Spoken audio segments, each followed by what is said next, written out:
In this video, I'm going to be talking about 5 things that you can do as you wait for college, specifically as an interior design student.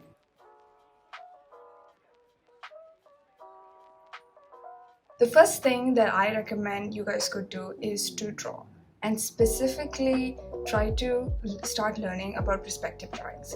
So perspective is very important in interior design, and we use it to really help the clients to show the space and visualize it from different perspectives, different points of views. Artists use perspective to create a realistic impression of depth and to also disorient the images to make it like more dramatic. For interior design, we use it to show a point of view and to help the client see the space. So the easiest way I would recommend you can start learning perspective drawings. First of all, try to understand what it is all about. There are various types: 2-point, 1-point, and 3-point perspective. And once you get that, try slowly mastering each of them and doing a few drawings in 1-point, in 2-point, and so on. And best way to learn any of this is to use YouTube tutorials, which is what I did. I went and looked for perspective drawing tutorials, and there are so many beautiful drawings that people have done, and just follow them, follow how they do it, use your scale and pencil and draw it. And as you get a hang of it, you'll start understanding how this image in perspective drawing looks so different from any other drawing, and you'll start to realize how this can really help in a client visualizing your space. And you'll have to do this in college. You'll have to do a lot of perspective drawings. Eventually we'll get out of it.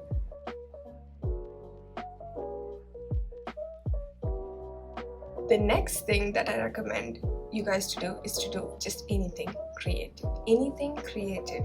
That can be like even things like writing, poetry, anything that can fuel your mind to be more creative.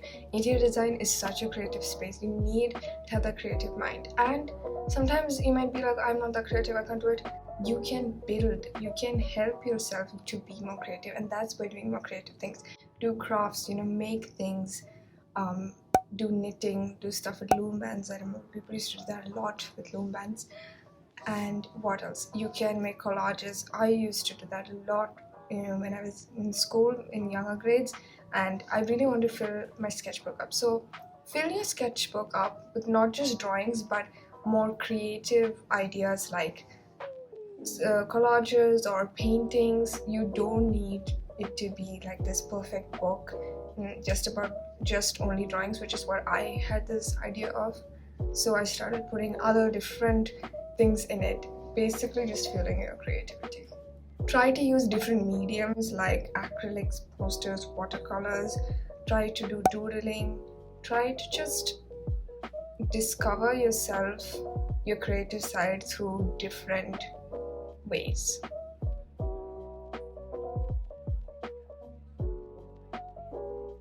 Third thing I recommend you guys can do is to try the software that you will be learning.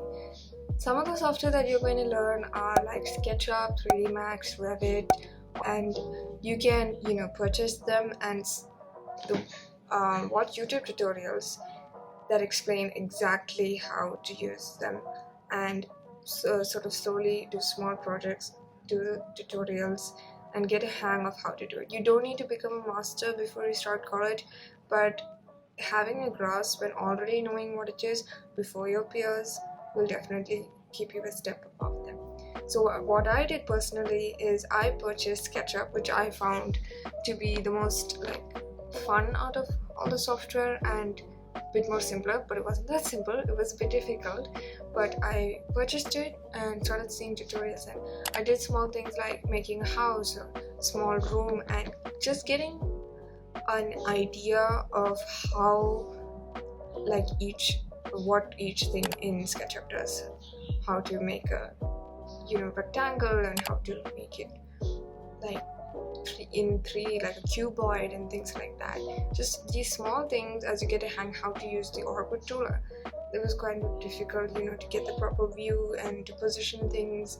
These simple things, once you get a hang of it, you can do it better and faster. SketchUp also has a free version, like a website version that you can use. I will be linking it down in the description. Also some of the tutorials that I used, also the tutorials for the perspective drawings, so you can check that out instead of buying the paid one.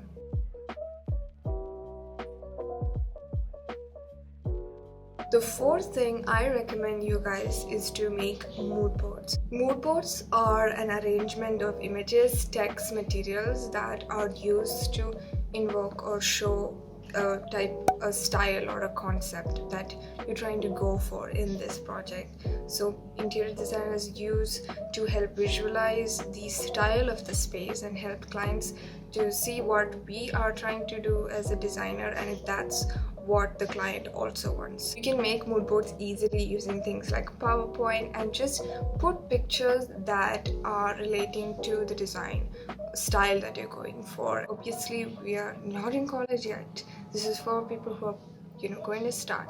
You just need to best know more. When you start making a mood board, you can really start thinking about the fundamentals of the aesthetic that you're going for and help you understand what furniture piece, what colors, what style can really help for the idea that you're going for in this project, and also helps you understand how to present it in a mood board. So mood boards will really help you grasp the aesthetics of the project. Mood boards can help you learn how to show the client the space, how to help them visualize what you're thinking, and if what you're thinking is what the client wants. I will link down a good YouTube tutorial that I used to learn what mood boards are, and I made a mood board on the Arabian style. I stuck to one style. I tried doing another one with coastal and farmhouse, and as I was doing it, really realized that coastal and farmhouse are two very, very different styles. Farmhouse is very much of a clutter kind of style, and it has its own beauty, and coastal has a more breathy and very calm, freeing, like minimalistic look to it. And I tried to make a mood board combining that, and it was difficult. So when you're making mood boards right now, I think it's best you stick to just taking one aesthetic and making a mood board. Think of the bedroom. Suppose you're doing a bedroom, stick to the items that you're using in the bedroom, the color scheme, all these things.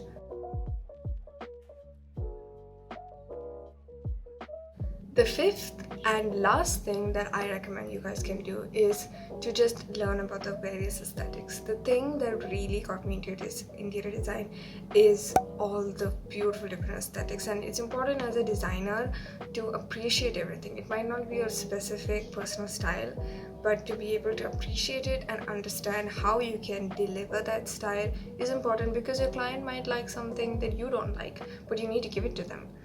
Get a grasp on what defines each style. Interior design is one of the core parts of it is aesthetics, not the most important thing, but a very important thing. And one of the sort of small important things that you can just figure out and understand before you go to college: what makes a space industrial, what makes a space bohemian, what makes a space contemporary.